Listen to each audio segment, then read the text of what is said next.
Welcome back to Chapter 2. We're going to continue to talk about the various parts of a computer, and we're going to do it in a little more detail than we did in the last lecture, and then we're going to talk a little bit about what we're doing this week, and then we'll also, do a little forward planning in terms of what we're going to do next week, and, and what is coming down the pike, such as the midterm exam.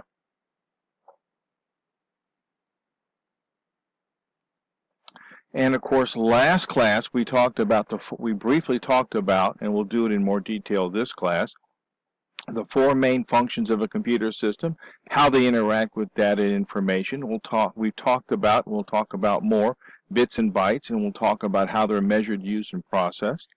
We talked about the common types of computers, and we discussed some of their main features. We talked about the main types of keyboards and touchscreens, the main types of mice and pointing devices, how images and sounds are input into computing devices, some of the common types of monitors, and I will identify important aspects of their quality.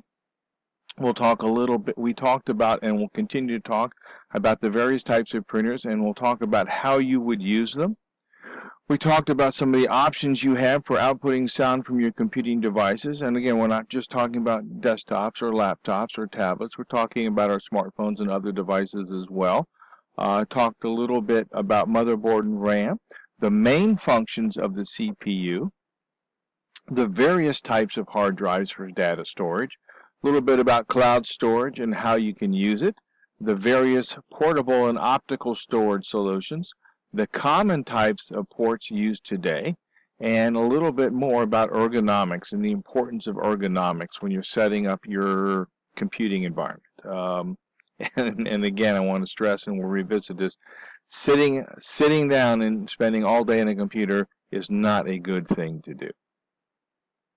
When we talk about hardware devices, we're talking about grouping them by how and where they are used in those 4 steps of the information processing cycle that we've talked about, and we're going to continue to talk about, because I would really like you all to take that away from the semester as some of the fundamentals of anything with computing with a microprocessor. We're talking about as long as electricity is applied, computing devices are going to have input. They're going to process that input. They're going to, the result is going to be considered to be output. And they're going to store that output, and then they're going to begin the cycle all over again. And as we talked about last lecture, and again, we'll revisit this on a regular basis, even though it's not technically part of the 4, very few of us have a cell phone, have a smartphone, have a computer, have a garage door opener. If we don't, you think it's going to be able to communicate with the other devices, that it's required to. So really, a 5th element would be communication. When we talk about an input device, we're talking about a hardware device that allows users to enter programs, data, and commands into a computer system. And again, not just a computer, not just a laptop, not just a desktop. Phones very much fall into this. A microwave oven very much falls into this. Some examples of input devices include keyboards, touchscreens, mice, and other click devices. Gamers have a plethora of those. Pens and tablets, if you've ever signed for a package, you know exactly what I'm talking about. Optical scanners, like we use in the store, or in a warehouse facility, or in a business. Barcode and optical readers, graphic and video input devices, and audio input devices.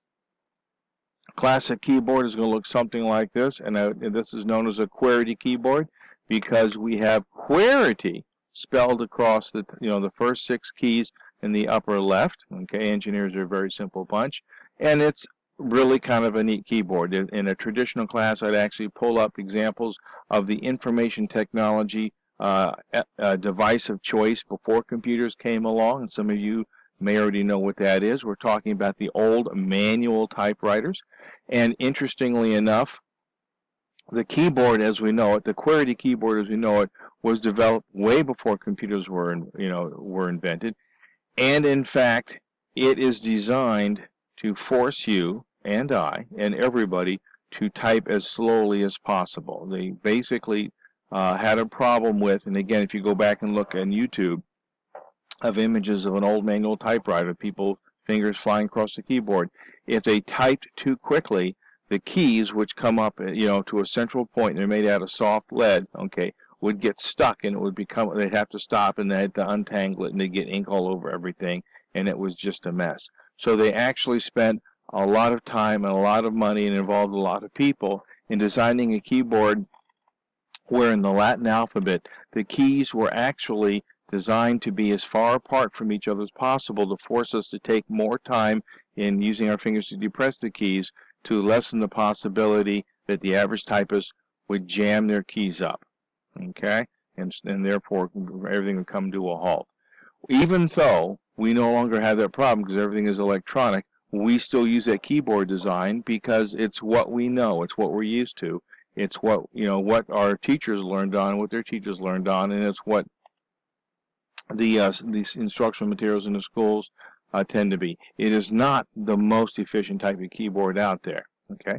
Other types of input devices include the touch screens that we use at we're seeing increasingly at the fast food places. Or if you're like me and you get dragged over to the Woodfield Mall or any other mall, and you don't know where you are or what you're looking for is going to be. So you basically go to a kiosk and you basically press in where your location and the location of things you're looking for. Other input devices include the various types of mice, and bear in mind that the mice in its various configurations is the second most common input device, with the keyboard being the first most common input device. And of course, as most of us know, you move the mouse, moving the mouse moves the pointer on a screen, and you can adapt it. You can adjust it so it's faster or slower, or a little bit of movement goes a long way in the screen, or for fine-tuned purposes, you want a lot of movement on the mouse to be just a little movement on the screen. You can adjust all of that. And again, as we just talked about, every movement of the mouse should correspond to the movement of the mouse pointer on the display screen, if it's working correctly. We also have touch pads, which are increasingly popular on our laptop computers, pretty much the default of choice, with the exception of the Lenovo series and before that the IBM series laptops has a little tiny eraser head that some people swear by. My wife swears by it. I can live with it. I'm not a huge fan of it. I prefer the touchpad, or I actually prefer a mouse. Other input devices that we have not mentioned include the optical scanner, barcodes and optical readers of various types, digital cameras to include the one in our cell phone, webcams, of which there are a plethora on YouTube. I'm constantly amazed at how somebody who puts up videos of their dog or their dogs on YouTube, okay, can have a 500,000 or 1 million subscribers and be making essentially, six figures just off of YouTube videos, just by putting together videos of their pets or everyday life. It's phenomenal to me, but it works, and I'm guilty of it as anybody else because I watch them too. Video cameras and microphones, okay, and of course when we talk about input technology and how it works, we're talking about devices like a scanner that can capture the text or images and convert them to the format the computer can understand for the display and storage. And this has been a phenomenal increase. It used to be libraries and paper records were the rule for everybody, and we are increasingly shifting over to digital data storage for just about everything, including our ancient records, and it is truly impressive. And as they get properly cataloged and indexed, more and more casual and causal relationships are being found. It's been a very informative process. Digital cameras, like a scanner, okay, will basically capture an image and convert it from an analog to a digital format and store it in a medium. And most of you, I'm sure that very few of my audience, if any of them, remember back when you were taking pictures, you would actually have to think long and hard about getting the film developed because it costs money to develop the film, and you weren't ever entirely sure if the film was going to, the pictures were going to come out and be worth a darn or not. I mean, taking pictures and getting developed was really something that we tended to think about. Now, of course, with digital photography, you can take the images. If you don't like them, just trash them. There's no expense involved. And of course, digital video cameras can be used to record images and videos and then plug directly in the computer to display the recorded video. And if you desire, you can upload it to various social media sites to share with individuals, or email it. Also, that can be a little bit hard on the email, depending on how large the file is. Data processing. When we talk about a program, we're talking about an instruction set, a series of instructions using the binary system, and we'll talk a little bit more about that in a bit, to switch the registers on and off. It basically tells the computer how to perform a task, just like when you and I were young, and our parents would say, okay, to get dressed, this is what you need to do. Yeah, and they tend to be literal. You may remember when you were learning how to put on your shoes and socks, most of us learned very quickly that even though our parents would say, go put on your shoes and socks, they really meant. And if we didn't do it that way, we would very quickly figure out we had a problem. Put on your socks. Put on your shoes. You don't do it the reverse way. And computers are literal. They do exactly what we tell them, and that can actually be a problem because a lot of times we aren't necessarily as narrowly specific as we need to be, and they'll do exactly what we are instructing them to do, and this can actually cause a program to fail or have what we call unintended consequences. As we talked about last week, and we have already mentioned again this week, we're talking about the central processing unit of any computing device, basically interpreting those zeros and ones. Electricity meaning the value of 1, and electricity off having a value of 0. Okay, and our ability to take these zeros and ones and combine them in a myriad of ways, hundreds of thousands, millions of lines of code, is really, really remarkable. This presentation you're watching, cell phone conversations, traffic lights, movies, just about anything you can think of, zeros and ones. And there are two major families for how to display those zeros and ones, depending on where you are. Okay. And most of this is done automatically for you when you develop a code in a higher level language. There is a program in the computer that will basically convert what you've written into those zeros and ones that the computer can understand. Okay, so you don't have to remember this. The computer is going to, program in the computer is going to do this for you. When we talk about data processing, we're talking about being able to press a key and having an automatically generated signal. And of course, a classic example of this will be pressing a key on the keyboard, and the signal, of course, is sent to the computer, to the CPU, which takes that input instruction set, processes it, displays, sends out the instruction as output, and then it is going to be sent to the monitor where you will see the letter J. Okay. All the devices within any computing device, all the subordinate devices within any computing device are considered to be the system unit. It's the main part of a personal computing system, and it contains the components necessary for the processing of information. Okay. The power supply is the part of the computer that connects the AC current in the building to the DC current that the computer is running off of. Okay. The storage bay is where in a desktop or tower computer the other components are going to be stored.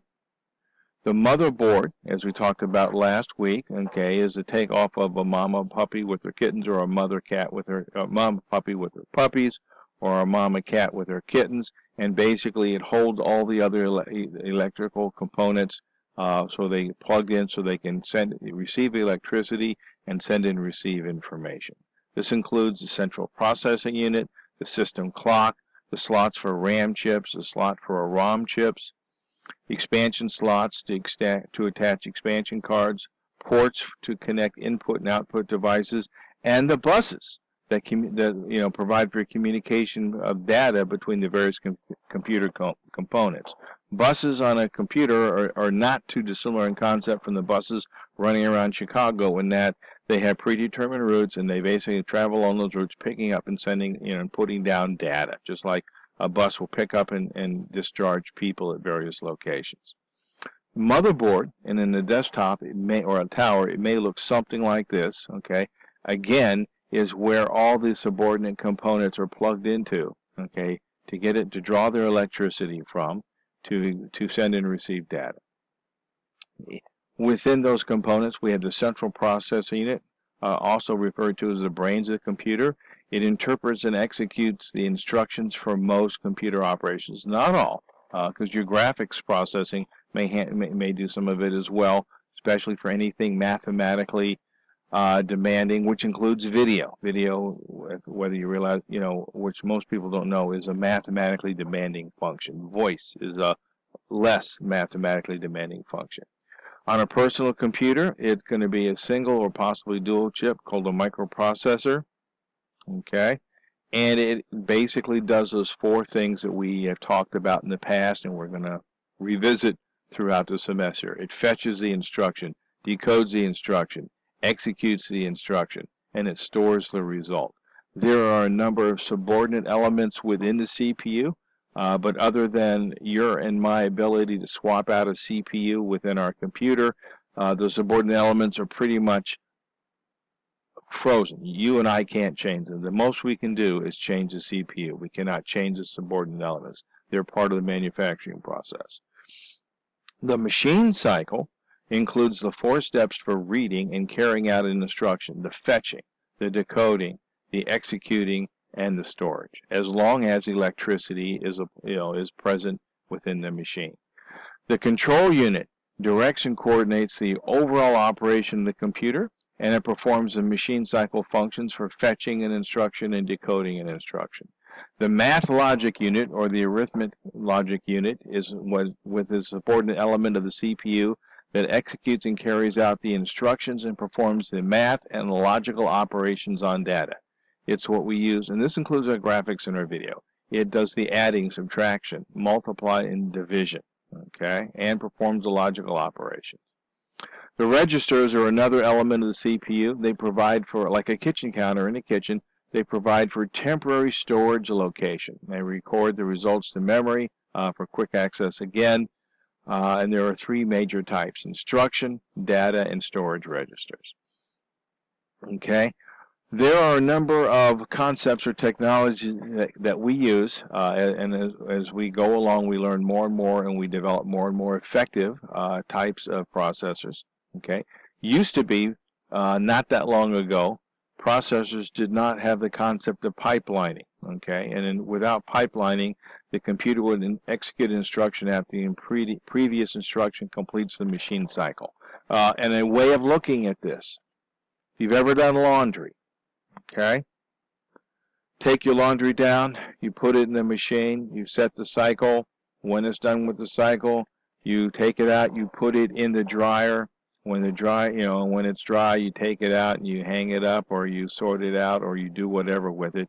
And then if you have more laundry, you put the next load in the washing machine. Okay? Nothing wrong with that. You can also use what we call pipelining, okay, where why wait for the dryer to be done? As soon as the washer is done with its section, you put the stuff in the dryer, and then you can put a new load in the washing machine. And this is analogous to what we call pipelining, where as soon as a part of the CPU is done with an instruction and is passed it off to the next section, okay, it's done the fetching, okay, doesn't have to wait until it's stored to begin to fetch again. It can immediately pick up the next instruction and fetch it and decode it, and basically move things along at a much more rapid rate. We also, another concept is you don't have to have just a single CPU. Okay, and initially they would actually have two distinct CPUs called multi-core on a device, and then as design processes improved, they started including the cores within the same CPU, and we're still seeing that today. In fact, to the point where even though, for most of us, a fuel-efficient car that goes 60 miles an hour is really all we need. Manufacturing is such as that most of us have computers that are dual core or quad core or more, okay? Because the manufacturing makes it possible, and there's a certain amount of ego in a lot of us. Oh, we can get a dual core, we can get a quad core, we can get an octa core. Oh yeah, that sounds really cool. Even though it's like going down the road, you're really not going to go much faster than in a computer than the software or the computing device that the software will allow you to go. And on the road, even though you may be able to your car may be capable of 200 miles an hour. between speed limits and the other traffic, you may be going 55 or 70 miles per hour. Okay, and yes, you can theoretically go faster than that, but practically, no, you can't. Same thing with computing devices. The system clock within the CPU is not the system clock in the lower right-hand corner of your monitor screen. That is a separate clock.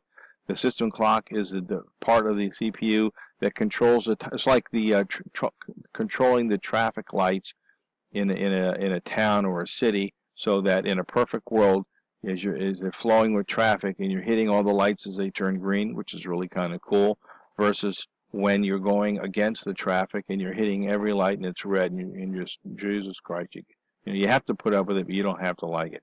System clocks are those as the element responsible for moving all the data around within the computer, and in a perfect world, it's getting there just when it's needed. Okay, not too quickly, not too slowly. We also have the memory chips, the random access memory within the computer system, which is where, as long as electricity is applied, the temporary memory is going to be stored, okay, and it performs the functions of accepting and holding the program instructions and the data, acting as a CPU source for data and instructions, and it holds the final process information until it can be sent to the desired output or storage locations. Okay. We talked a little bit about what a bit and a byte and a kilobyte and a megabyte were in the last lecture. Talk a little bit more about it today. And again, we want to stress that while the fundamental core element is the bit, which is a 0, 1, they're normally going to be grouped because a 0, 1 by itself doesn't do you much good. They're going to be grouped in bytes, which are going to be 8 characters, okay? And because, again, 8 characters in and of itself doesn't do you a lot of good, they are generally going to be all further characterized as being kilobytes of data, megabytes of data, gigabytes of data, whatever the correct nomenclature happens to be, because we are increasingly capable of processing a lot of zeros and ones on our devices, and so the number of capability keeps going up. We also talked a little bit in the previous lecture. We'll continue to talk about the different types of computers and the types of processors they're going to have. Generally speaking, smartphones and phones are going to have one, although we're starting to increasingly see them with 2. Notebook PCs and desktop PCs are increasingly having 2 to 4. Workstations are increasingly having 2 to 4. Mid-sized servers and mainframes are upping the number they have, and of course supercomputers have lots, so there are very, very few supercomputers out there. Another element of the CPU includes the cache memory, and again, this is a secondary type of processing storage right within the CPU, where it's very handy and quick to use. Okay, easy to grab and use and park again till you need it again. And we also want to talk about the speeds that the memory access time works within. It's going to be generally milliseconds, microseconds, nanoseconds, and picoseconds, which is nice from a precision standpoint. But the practical result is that all of these are way, way faster than, a millisecond is a thousandth of a second. Our senses really aren't fast enough to pick all that stuff up. So it's just from the human being standpoint, they're all really, really fast. Okay. The RAM chips temporarily, as we talked about previously, the RAM chips temporarily store information and programs and data during the processing stage. Some computers, the ROM chips, okay, which is not RAM, this is your read-only memory, they contain permanent non-volatile storage of the operating system that are basically accessed when the computer turns on, and basically it goes as, okay, what do I need to do? What do I need to load? How do I get myself up and running? Other types of memory include flash memory, which can be erased or reused or reprogrammed, and when we talk about our SSDs, we're essentially talking about a new use for flash memory. It's becoming more and more popular. We briefly mentioned we'll talk more about expansion slots that allow us to configure our computing devices the way we want. And they can include sound cards, video cards, network cards, modem cards, and they can be further broken down. A video card can be a video card for games. It can be a video card for streaming TV or whatever you have, whatever your druthers happen to be. Cards can be graphics, modem, network, sound, TV tuner card, wireless network card. It really kind of depends on what your desires and what you can afford and what your needs are. And generally speaking, those ports, especially on a desktop or a tower, are going to be color-coded because very often they're facing the wall. And the way we access them is we get on our hands and knees or, stretch ourselves over and we get, towards the back where they are. The lighting is not too good there. So they will color code them because a lot of the ports tend to look a little bit the same. It can be hard to, distinguish between the two. And the color helps us do that. And it's true even on a laptop. You'll find that the sound input and sound output will be red and green, just to make it a little easier to figure out which one is the desired one for what you're trying to do.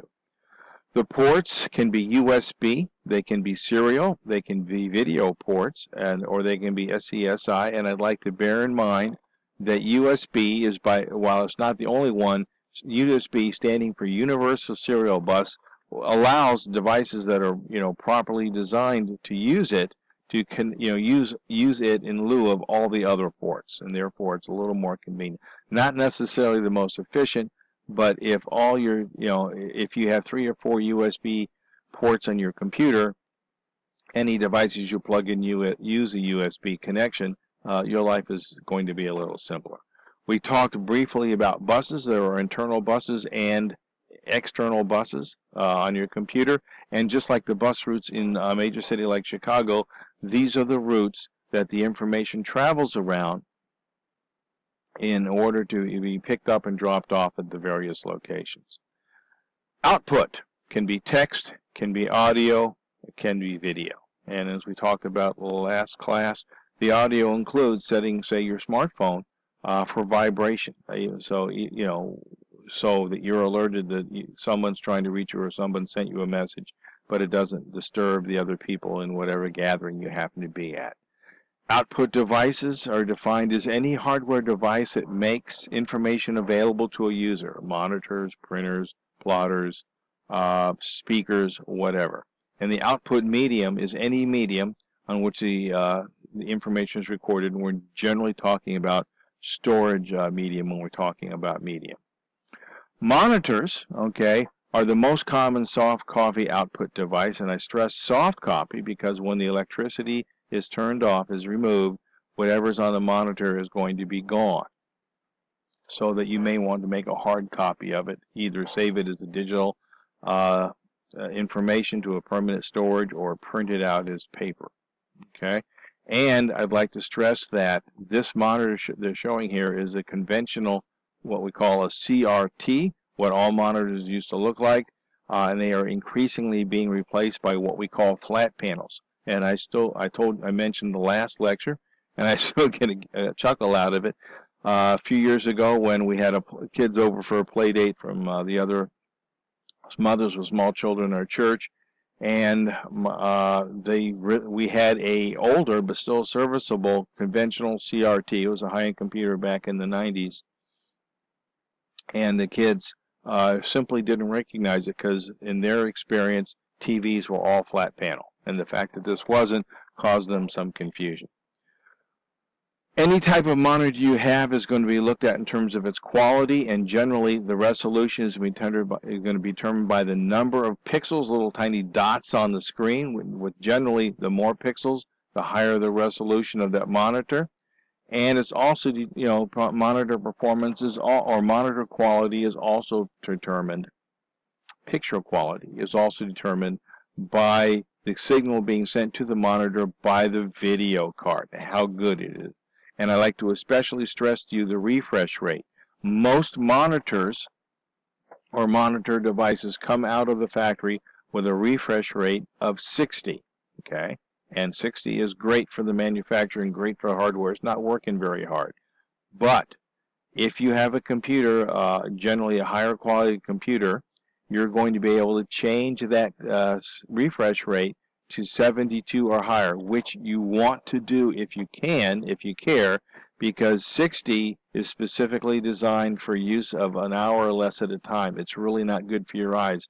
The background rate there's a little bit of enough of a flicker going on that it can really cause you some problems. Versus 72 or higher, there's still some flicker, but it's fast enough that you can't see it. Your eyes can't detect it, and it's overall better for you. It's like if you were to get down and do 5 push-ups. Well, most people can do 5 push-ups, but to get down and do 5 push-ups every 5 minutes, pretty soon you would just be totally exhausted, and your arms would be worn out for the rest of the day.